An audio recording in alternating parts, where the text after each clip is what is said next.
Peas and Joy by Jeremiah Gamble. Performed by Misiura.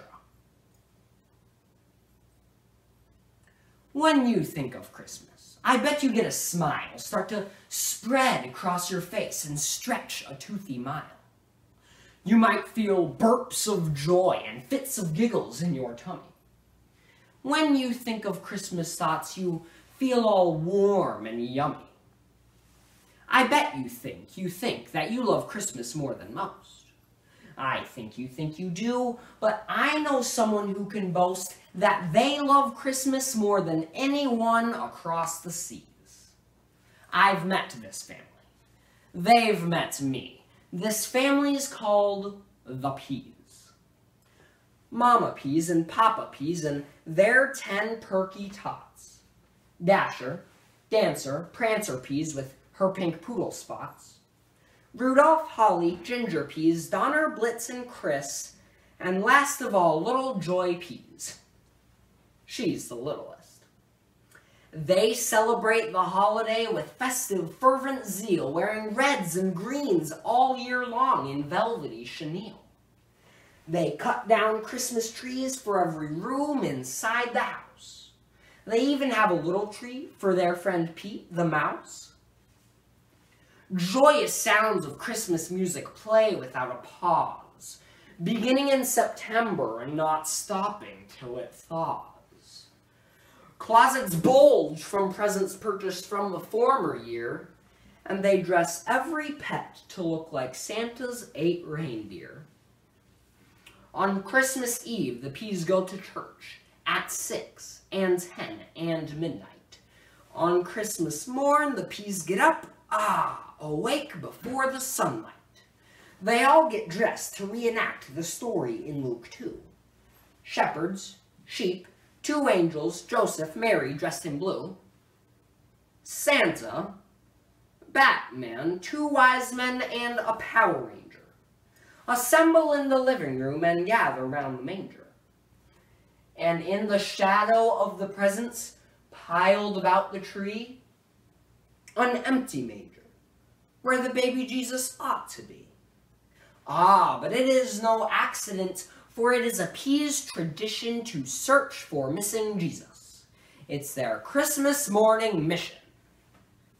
But every year it grows more difficult to find the missing child amidst the tinsel and the tower of presents neatly piled. So they've had to modify the baby Jesus doll, made some upgrades so it cries and coos now when they call. They even placed a blinking halo round his little head and swaddled him in sequin clothes of silver, gold, and red. But still, they've had the hardest time tracking down their Lord. I'll tell to you the tale of last year's holiday discord.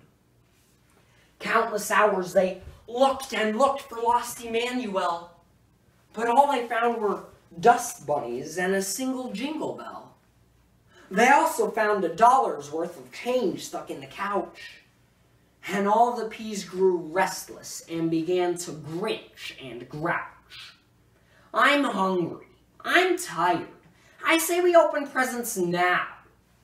Not before we find the missing child, said Papa with furrowed brow. After all, that's what this holiday is all about. Now, someone hand me my red Rudolph blinking reindeer snout. Now, Papa Peas split the eager Peas in teams of 3, but Little Joy was told to wait nearby the manger scene. Have a seat, my dears, so your tiny legs can rest. Leave it to the elder Peas, we're fit to pass this test. The first team searched the kitchen, a glorious Christmas mess. Cookies, punch, and sugar treats, and holiday excess. New cookies, blue cookies, kung fu kangaroo cookies. Everywhere you look, there were cookies upon cookies. You had to eat through pounds of fudge just to see the floor. And candies rained on them as they checked every cupboard door. Batman was knocked silly by a flying fruited cake. He fell into the oven and was very nearly baked. Team 2 scaled and scoured every sappy Christmas tree. These prickly pines poked these peas and stung like bumblebees. Ornaments and peppermints got stuck in Papa's hair. And needles nestled in the seat of his long underwear.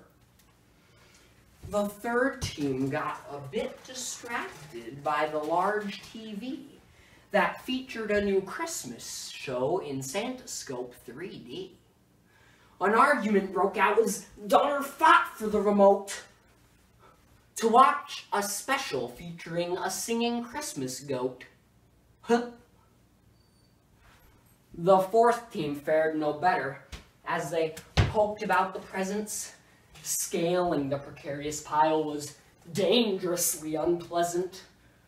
Prancer spied a package that was surely meant for her. She pulled on it, and as she did, the pile of gifts did stir. "I just would like to sneak a peek," said Prancer with a smile. But everyone objected as she yanked it from the pile. The mountain shivered as the fourth team gasped and shut their eyes. The tremor stopped, and all was calm as Prancer held her prize. But just before she tore into the present wrapped in blue, she stopped and sniffed and twitched and then let out a "Achoo!" The Tower of Babel leaned and lurched and then came tumbling down. Boxes, bows all crumble in a heap upon the ground. Fingers pointed, tempers flared, "You tipped the tippy gifts!" Some peas yelled and some peas cried, and Mama Peas was miffed. The other teams came running when they heard the mighty crash. And now they all stood waist deep in a pile of Christmas trash. They blamed and shamed in the most un-Christmas-like exchange. But as their tempers cooled, they heard a muffled sound so strange.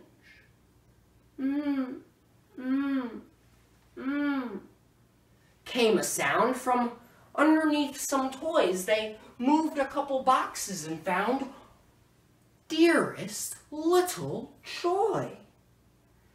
And strange as it may seem, she had a smile upon her face, a bright-eyed look of wonder and gleam of Christmas grace. For there beside her lay baby Jesus, meek and mild, lying in a manger, now revealed beneath the pile. "I found the baby. Here he is, right where he's supposed to be. Just lying in the manger. Shh, he's sleeping peacefully. I know we thought we lost him, but now I see we're wrong. For all this time, he's been right here, right where he belongs." The other peas stood silently as this truth sunk in. Mama Peas choked back some tears and said with trembling chin, "I think we thought we knew what this season's all about. But we're so busy Christmasing that we left Jesus out." So when you think of Christmas, I hope you get a smile. But even more important, that you dig beneath the pile of Christmas stuff, distracting us from what is really true. That Jesus, our Emmanuel, is here with me and you.